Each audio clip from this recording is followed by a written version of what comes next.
Hi, sir. Welcome to my Zoom interview. I'm RJ Anandi from Radio City. And Makley, we're welcoming Girish Gopalakrishnan for this interview. So, sir, சொல்லுங்க இப்போ வந்து நம்ம எடுத்தோன்னையே மெயினான டாபிக்ல தான் போறோம். ஸோ நெட்ரிக்கன் எல்லாருமே இதுவும் கடந்து போகும்ன்ற ஒரு பாட்டை தான் லூப்ல கேட்டுட்டு இருக்கோம் இப்போ. So how to you feel இந்த படத்துல ஒர்க் பண்ண எக்ஸ்பீரியன்ஸ் பத்தி சொல்லி அப்படியே ஸ்டார்ட் பண்ணிடலாம். ஃபர்ஸ்ட் ஆஃப் ஆல் ரொம்ப சந்தோஷமா இருக்கு. இந்த டைம்ல வந்து இப்படிப்பட்ட ஒரு பாட்டு எங்க எங்க கையில வந்து அமைஞ்சது அப்படின்றதுதான். அது வந்து சம்டைம்ஸ் வந்து கிரியேஷன்ஸ் நம்ம ரொம்ப கான்சியஸா பண்ணாம நம்ம ஒரு ஆனஸ்டா பண்ணோம்னா அது கரெக்டான டைம்ல ஃபுல்லா மக்கள் எல்லாருக்குமே வந்து ஒரு ஆறுதல் கொடுக்குற மாதிரி அமையுன்ற மாதிரி இது அமைஞ்சிருக்கு கரெக்டா அந்த ஒரு சுச்சுவேஷன்ல இப்ப இருக்கிற இந்த ஒரு பேண்டமிக் சுச்சுவேஷன்ல. ஸோ அதுக்கு ரொம்ப happy and very feeling very blessed as an entire team. And Etrican, it's a really interesting film. My second collaboration with Milind, a World Cup. Interesting creative inputs, oda a very interesting unique music taste to Vignesh Shivan avargal, and then the great presence of Nayanthara, who's also behind the production of this film along with Shivan. So ellame or super team idu. So it was a really good experience working on this film. Okay sir. ஆக்சுவலா இப்போ கொஞ்சம் கொஞ்சமா ஒரு படங்கள் வரும்போது கண்டிப்பா ஒரு படம் ஒரு மியூசிக் அப்படின்னு எடுத்துக்கிட்டா சித் ஸ்ரீராமோட பாட்டு ஒன்னாவது இருக்கு அப்படின்றது ஒரு பேச்சா இருக்கு. அண்ட் அவர் அந்த அளவுக்கு டிசர்விங்காவும் இருக்காரு. சோ இந்த பாட்டுக்கு வந்து குறிப்பிட்டு சித் ஸ்ரீராம் வாய்ஸா யூஸ் பண்ணும் அப்படின்றது உங்களுக்கு எப்படி தோணுச்சு? ஆக்சுவலா ஒரு இன்ட்ரெஸ்டிங் திங் என்னன்னா அவருக்கு தான் பாட்டு கண்டிப்பா பண்ணல. இந்த பாட்டை பண்ணிட்டு we tried at least 5-6 different voices. And எங்களுக்கு எல்லாருக்குமே இந்த பாட்டு கம்ஃபர்டபுளா ஃபீல் ஆனது வந்து சிட் பாடினதுக்கு அப்புறம் தான். அது வரைக்கும் எங்களுக்கு வந்து searching for the right person to deliver this message of hope. So அதுதான் எங்களுக்கு வந்து எதுவோ ஒன்று டிஃப்ரெண்டா இருக்கேன்னு எங்களுக்கு தோணுச்சு. ஸோ கடைசியில் ஆக்சுவலா செட்டோட தான் முடிஞ்சது, ஆரம்பிக்கல. அதுதான் உண்மை. Okay okay sir, nice. இந்த ஒரு எக்ஸ்பீரியன்ஸ் கேட்கும்போது கண்டிப்பா நமக்கு தெரியும்ல அது எந்த அளவுக்கு வந்து சோல்ஃபுல்லா இருந்தனால அவர் சூஸ் பண்ணிருக்கீங்க அப்படின்னு. சோ இந்த லிரிக்ஸ் வந்து நம்ம எடுத்தோன்னே கேட்கும்போது எனக்கு எல்லாருக்குமே இந்த ஒரு பேண்டமிக் சிச்சுவேஷன்ல சூட் ஆகுற மாதிரியான ஒரு பாட்டா இருக்கு. இது வந்து ஆல்பம் சாங்கா இல்ல நெட்ரிகன் படத்துக்கான ஒரு பாட்டான்ற ஒரு கன்ஃபியூஷன் கூட டக்குன்னு கேட்டோன்னு தோணுச்சு. சோ அந்த லிரிக்ஸ் பத்தி சொல்லுங்க. கார்த்திக் நேதா அவரோட வார்த்தைகள் பத்தி சொல்லுங்க. ஆக்சுவலா இன்ட்ரெஸ்டிங் திங் என்னன்னா இந்த பாட்டு ரிலீஸ் ஆகிற வரைக்கும் எல்லாம் நெட்ரிகன் த்ரில்லர் அப்படின்னு சொல்லி எழுதிட்டு இருந்தாங்க ஆர்டிகிள்ஸ். இப்போ இந்த எமோஷனல் டிராமா நெட்ரிகன். ஸோ அந்த வகையில வந்து படத்தோட ஜான்ரையே வந்து மாத்தி யூகிக்கக்கூடிய ஒரு லிரிக் வந்து கார்த்திக் நேதர். அண்ட் என்னை பொறுத்த வரைக்கும் இந்த ஜென்ரேஷனோட ஒன் ஆஃப் த கிரேட்டஸ்ட் கவிஞன். சுவிட்ச் போட்டாச்சுன்னா அப்படியே அது நிறுத்தவே முடியாது, கொட்டிக்கிட்டே இருக்கும். அந்த மாதிரி ஒரு கண்டென்ட். Okay sir. சோ இந்த டாப் 10 சாங்ஸ்ல யூடியூப்ல வந்திருந்தது இந்த ஒரு ஹிட் பாட்டு. சோ அந்த ஃபீலிங் எப்படி இருந்தது? அதுவும் இல்லாம ஒரு லிரிக்கல் வீடியோவா வரப்போவே இப்படி ஒரு வரவேற்பு வந்திருக்கு. ஆன் ஸ்கிரீன்ல நயனோட பார்க்கும்போது எக்கச்சக்கமான ரெஸ்பான்சஸ் வரும். So have to you feel இந்த ஒரு ஆல்பம் வந்து இவ்வளவு ஹிட் அடிச்சதுக்கு அப்புறம் நீங்க ஃபீல் பண்ண விஷயத்த சொல்லுங்க. இப்பதான் ஆரம்பிச்சிருக்குன்னு நான் நினைக்கிறேன். நம்பர் 2ல தானே இருக்கு. இன்னும் ரொம்ப நாள் நம்பர் 1. ஏன்னா எங்களுக்கு பண்ணோன்னே தெரியும் இந்த பாட்டு ரொம்ப ஸ்பெஷல் சாங். சோ இப்போ வந்து நயன் வச்சு ஒரு படம், அதுவும் ஒரு ஃபீமேல் சென்ட்ரிக்கான ஒரு மூவி பண்றதுன்றது எல்லாருக்குமே ஒரு ட்ரீம் ப்ராஜெக்டா இருக்கும். ஏன்னா ஃபீமேல் சென்ட்ரிக் படங்களை இவ்வளவு ஹிட்டா கொடுக்க முடியும்ன்றது வந்து ஒரு பெரிய பெஞ்ச் மார்க் பண்ணது நயன் தான். சோ நயன்தாரா படத்துக்கு வந்து நீங்க மியூசிக் பண்ணும்போது அந்த ஆன் ஸ்கிரீன்ல நீங்க வந்து அந்த விஷுவல்ஸ் எல்லாம் பார்க்கும்போது எப்படி இருந்தது? அண்ட் இந்த படத்துல அவங்களோட ஆக்டிங் எப்படி இருந்துச்சு? நீங்க லைட்டா சொன்னீங்கன்னா எங்களுக்கு ரொம்ப சந்தோஷமா இருக்கும். அவங்க வந்து ஒரு ஃபெனாமினல் பெர்ஃபார்மர். எல்லாமே இந்த படத்துல இருக்கு. அண்ட் இதுல வந்து ஹேண்டிகேப்டா இந்த படத்துல நடிக்கிறாங்க. அதுக்கான லுக்கு, அதுக்கான பெர்ஃபார்மன்ஸஸ், டென்சிட்டி எல்லாமே வந்து ஓகே சார். சோ ஆக்சுவலா நீங்க இப்போ அந்த கேரக்டர் பத்தியே சொல்லிட்டீங்க. சோ ஒரு விஷுவலி சேலஞ்ச்டான ஒரு கேரக்டர் வந்து நம்ம மியூசிக் பண்ணும்போது நிறைய இடத்துல சைலன்ஸ் தேவைப்படும், சில இடங்கள்ல மியூசிக் தேவைப்படும். அண்ட் அதுவும் இல்லாம இந்த படத்தோட டீசர் ட்ரைலர் பார்க்கும்போதே அது எப்படிப்பட்ட ஒரு த்ரில்லிங்கான ஒரு ஃபீலிங் கொடுக்குதுன்னு ஆட்டோமேட்டிக்கா தெரியுது. சோ இந்த படத்தோட பேக்ரவுண்ட் ஸ்கோர் பத்தி சொல்லுங்க. எவ்வளோ ரசிச்சு பண்ணீங்க, எவ்வளவு சேலஞ்சிங்கா இருந்துச்சு, அதை பத்தி சொல்லுங்க. எனக்கு ஜென்ரலாவே த்ரில்லர்ஸ் பண்ண பிடிக்கும். இப்போ நம்ம ரொம்ப முக்கியமான ஒரு கொஸ்டின் வந்து ஆன்சர் பண்ண வேண்டிய டைம் இது. சோ விக்னேஷ் சிவன், இவர் ஆல்ரெடி ஒரு லிரிசிஸ்ட். அவருக்கு மியூசிக்ல ஆட்டோமேட்டிக்கா ஒரு பெரிய இன்ட்ரெஸ்ட் இருக்குது நம்ம எல்லாருக்குமே தெரியும். சோ உங்களை வந்து அவர் சூஸ் பண்ணும்போது எப்படி இருந்தது, அந்த இன்சிடென்ட் எப்படி ஆச்சு, அதை பத்தி சொல்லுங்க. he has great taste in music plus அவர் வந்து we wanted to go ahead with the same team. அதை தாண்டி வந்து he has a very interesting unique taste in music. அவர் ஒரு பாட்டும் எழுதியிருக்காரு. அந்த பாட்டு அடுத்து ரிலீஸ் ஆக போகுது, டிஃப்ரெண்டா இருக்கும். அது நம்ம படத்தோட ஆக்சுவல் தீம் எனக்கு தெரிஞ்சு நெட்ரிகனோட. ஓகே, சோ எங்களுக்கு ஒரு ஹிண்ட் கிடைச்சிருக்கு. அதுவே ஒரு புது அப்டேட் கிடைச்ச மாதிரி சந்தோஷம் இருக்கு.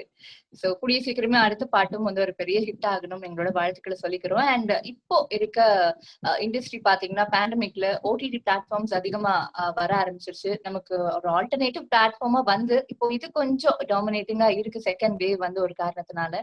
சோ இந்த ஒரு விஷயத்த உங்க பெர்ஸ்பெக்டிவ்ல இருந்து எப்படி பாக்குறீங்க? ஒரு தியேட்டர்ல போய் தான் நம்ம படம் பார்க்கணும் அப்படின்றத தாண்டி வீட்டுல உட்காந்துட்டே நிறைய பேர் தியேட்டர் செட்டப்ல ஒரு ஓடிடி பிளாட்ஃபார்ம்ல படம் பாக்குறாங்க. சோ இந்த எக்ஸ்பீரியன்ஸ் வந்து உங்களுக்கு எப்படி இருந்திருக்கு அண்ட் நீங்க எப்படி அதை அடாப்ட் பண்ணிக்கிட்டீங்க, அதை பத்தி சொல்லுங்க. உண்மை என்னன்னா நாங்க எல்லாருமே சினிமால ஒர்க் பண்ற எல்லாருமே தியேட்டர்ல பாக்குறதுக்கு தான் பண்றோம் எல்லா ஒர்க்கையும். Actually not possible, it's counterintuitive. இந்த கரெக்டான ரிசல்ட்ல வந்து முடியுமான்னு தெரியும். But at the same time OTT ஸ்பேஸ்ல பண்ணக்கூடிய படங்கள் வந்து ஆர் சீரீஸ், அப்போ அதோட கிராமர் கம்ப்ளீட்டா டிஃப்ரெண்ட். ஆடியன்ஸ் வந்து பாஸ் எனி டைம் இப்போ வேணா கண்டினியூ பண்ணலாம், ஆனா அதோட இன்டென்சிட்டி அப்படியே மேட்ச் ஆகிற மாதிரி இருக்கும். அந்த மாதிரி நரேட்டிவ்லயே டிஃபரன்ஸ் இருக்கு. அதை வந்து ஸோ வந்து கன்சியூமிங் எக்ஸ்பீரியன்ஸே மாறுது இல்லை ஒரு வியூவரா. முன்னாடி இருக்கிறத விட ஃபாஸ்டரா ரீச் ஆயிடுச்சு அந்த. பட் தியேட்டர்ல இருந்திருந்தா எவ்ரி ஷோக்கு அப்புறம் வந்து ஒரு talk about it, will appreciated. So அந்த வந்து ஆஸ் அ பர்சன் இந்த அதுக்குதான் அதுதான் அப்படிதான் வளர்ந்துருக்கோம் நம்ம எல்லாரும்.